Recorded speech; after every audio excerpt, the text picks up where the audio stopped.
What is that right there? Oh my god, man. I cannot believe this.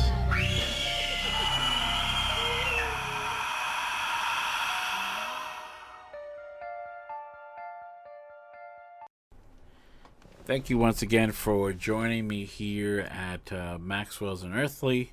Like I promised you guys, we have more interviews and more stories to tell. So I do have story number 2 from Jessica. She's with us tonight to relate that story. It could be short, it could be long, but nonetheless, I know it's going to be interesting. So without further ado, hi Jessica. Hi. So, you excited about story number 2? Yeah. Okay.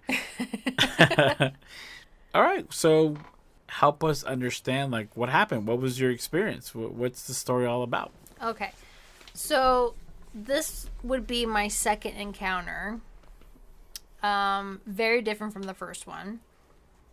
Still on this same area. Just, different road. And once again, in the car at nighttime with the same person. And I believe this was probably around like 7 or 8 at night. So it was like a weekend. And I remember we pulled out of the house and everything, and we're going down the road.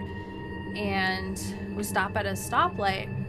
And, I'm just kind of looking outside, whatever, just chit-chatting. And I noticed like this kind of fiery orange blinking light, like in the sky, like hovering like right over the street. I mean, I can't really say how many feet it was, but it wasn't really close. And I noticed that it would blink a few times and then it would stay a solid color, and it's just like this ball of fire in a way. And I pointed it out, and I'm like, look, do you see that over there? And he noticed it. And the funny thing was that the length of the time is like this, of that being there in the sky, was the same length of how long it takes for a red light to go green. So we're just staring at it, pointing at it. We're like, oh my gosh, where could it be? And as soon as we were ready to drive, as soon as the light turned green, the thing just shot up into the sky. It just went straight up. Not to the side, nothing like that. It just went right up from the spot that it was in. And then I didn't see it again that night. So that one's a little shorter, but definitely much different from the first one. And it was really interesting too, how it just shot up into the sky, like from the same position that it was in. Now, I seem to have heard this story before because like I said, we sit down and we've talked about stuff like this before, and it just catches my attention. By any chance, did you look up maybe in the news, or did you say, hey, maybe someone else saw it? Yeah, I did that. Oh, you did? Mm-hmm. Yeah, I did that. I looked up on, and this was also, in South Florida, and I did the same thing. Like, I typed in, like, the vicinity of the area, and if anyone has seen that type of description, and there was actually a few comments on like certain things. It was almost like a Reddit type thing where people would just post their comments about stuff or whatever. And I read a few that some people said that they saw that like at certain times of the night and on a certain road. I'll have to, if I find any around that time and area, I'll have to post it along with our interview. Yeah, like a link or something, like to the description. Or a picture or a video of somebody that might have captured that. Yeah, cool. And it was kind of like a fiery orange color to it. So, but there was no other lights. It was just that. So it was there was no stars up there? Well, I really can't quite remember. There probably was. Because the first time with the first one, like, I distinctly did not see anything. It was like something was almost blocking it. But in this one, it's just like regular night. And you know what's interesting to me is that you said that it kind of blinked, but it almost seems from what you're telling me, it wanted to get your attention.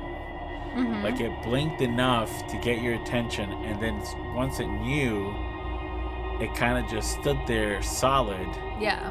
And then boom, shot up. And I could be wrong, right? I mean, that could very well be the possibility too, because I saw this from the windshield. I didn't see this off to my side. It was right in front of us. Like, you'd have to almost lean forward to take a look at it. And we're like, oh my God. It's like you almost have to look up. You almost have to turn your head to look up from the windshield to see it. It wasn't just dead straight on in front of me. Right. And that's what what caught my attention. Yeah, that's what makes me believe. Because we see blinking lights all the time. From planes, from helicopters, from cell phone lights. Are you sure it wasn't that? This was in the middle.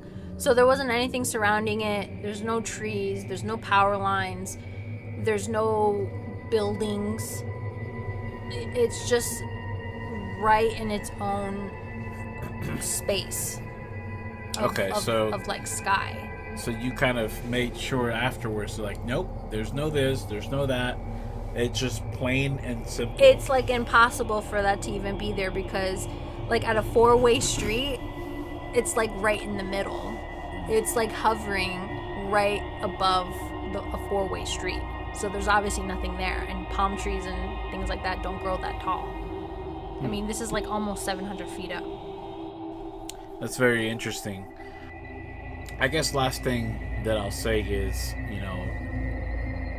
is that South Florida definitely seems to be a hot spot for the extraterrestrial, right? I think it's funny because it just... the residents are extraterrestrial. I never, and to be quite honest with you, like, I've had a lot of paranormal experiences that I've told on this channel, but I've never had an extraterrestrial one. And I have a funny story about that, but you'll probably leave it for another day. But it's either California or Florida, and maybe in between. But this, for you to have your second experience, it's kind of crazy, and it just leaves me like thinking, yeah, there's definitely something out there. There you have it, folks. If you have had any experiences like that, we'd love to hear your comments. Hit that like button to let us know that you enjoyed the story, and so that others can also click on the channel. Thank you so much for joining us once again at Maxwell's Unearthly, signing off.